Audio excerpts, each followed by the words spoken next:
Olá pessoal, tudo bom com vocês? Espero que esteja tudo certinho.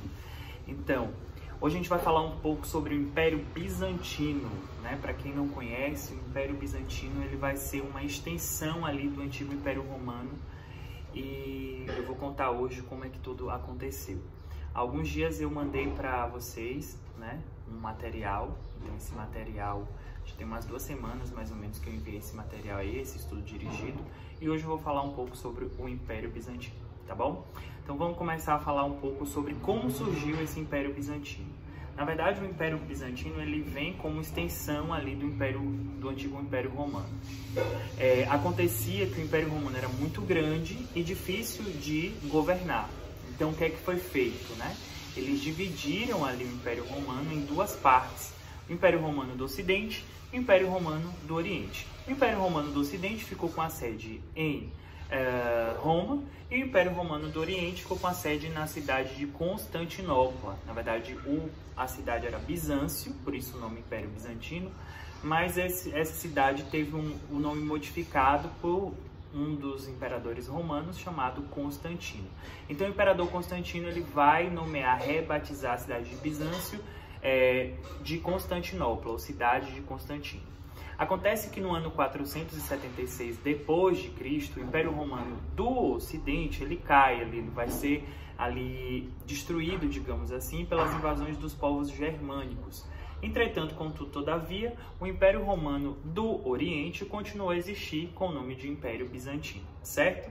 Então é mais ou menos ali como surgiu ali o Império Romano do Oriente ou o Império Bizantino.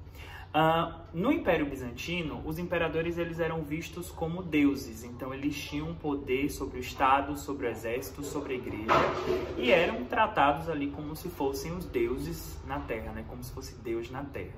É o que a gente chama de cesaropapismo, ele era tanto representante da igreja quanto representante do Estado. Um dos maiores imperadores daquela época foi o Justiniano, que ele governou o Império Bizantino ao longo do século VI, ao lado da sua esposa Teodora, que também era uma mulher muito atuante nas questões políticas do Império. As principais medidas ali que ocorreram durante o governo de Justiniano foi a retomada do controle do mar Mediterrâneo, né? A construção de estradas. E eles vão começar também a retomar algumas coisas que existiam no Império Romano, como, por exemplo, uma revisão do Código de Direito Romano, né, do Corpus Juris Civilis, que foi transformado no Código de Justiniano, né, em que ele vai ampliar as antigas leis ali do Império Romano. Uma outra coisa que também foi criação ali do Constantino foi a construção da Basílica de Santa Sofia, né? Hagia Sophia, que é uma das maiores basílicas do Oriente, que fica na atual Turquia, que depois se transformou ali com a invasão dos povos turcos otomanos numa grande mesquita. Mas isso é uma outra história, depois a gente conta para vocês.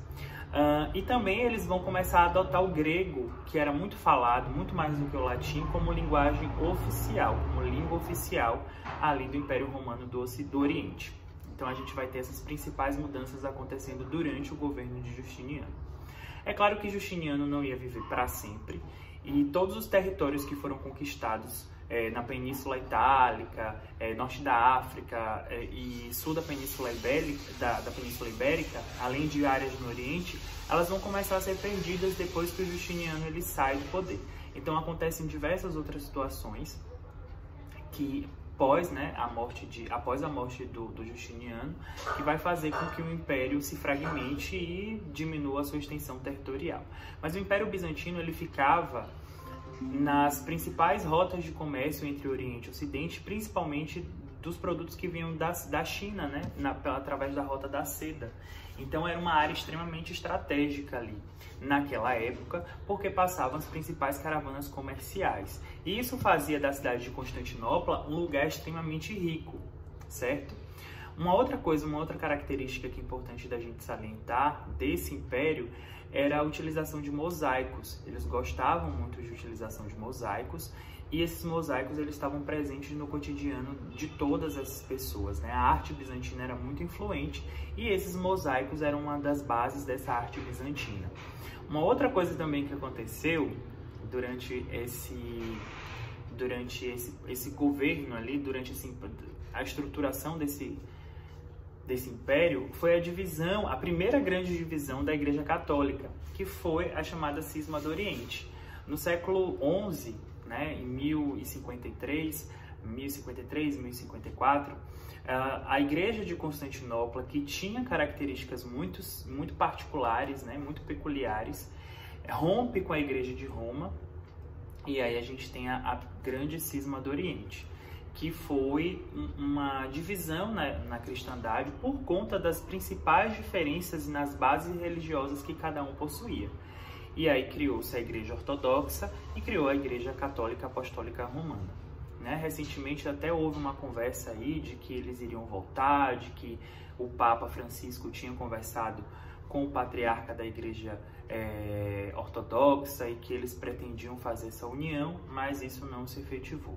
O Império Bizantino, por conta dessa posição estratégica, né, entre o Oriente e o Ocidente, ele vai ser alvo de muitas invasões, né? Então a gente tem a invasão ocorrida durante o período das Cruzadas, e depois a gente vai ter a última invasão, que é a tomada definitiva de Constantinopla pelos turcos otomanos.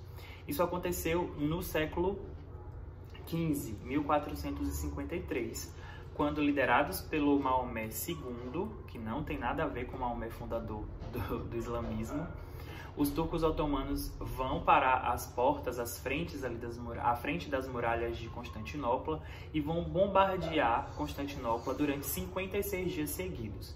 Né? Nesse bombardeio, eles conseguem ocupar a capital, eles conseguem ocupar Constantinopla e ali fundam uma nova cidade com o nome de Istambul, e o nome da região ficou conhecida como Turquia, em homenagem ao povo dominante, que foram os turcos, né?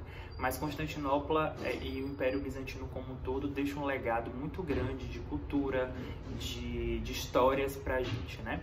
Então vou deixar também uma atividadezinha sobre o Império Bizantino para vocês darem uma olhada, para vocês fazerem aí e reforçar tudo isso que a gente falou, tá bom? Até mais, até o próximo vídeo. Tchau, tchau.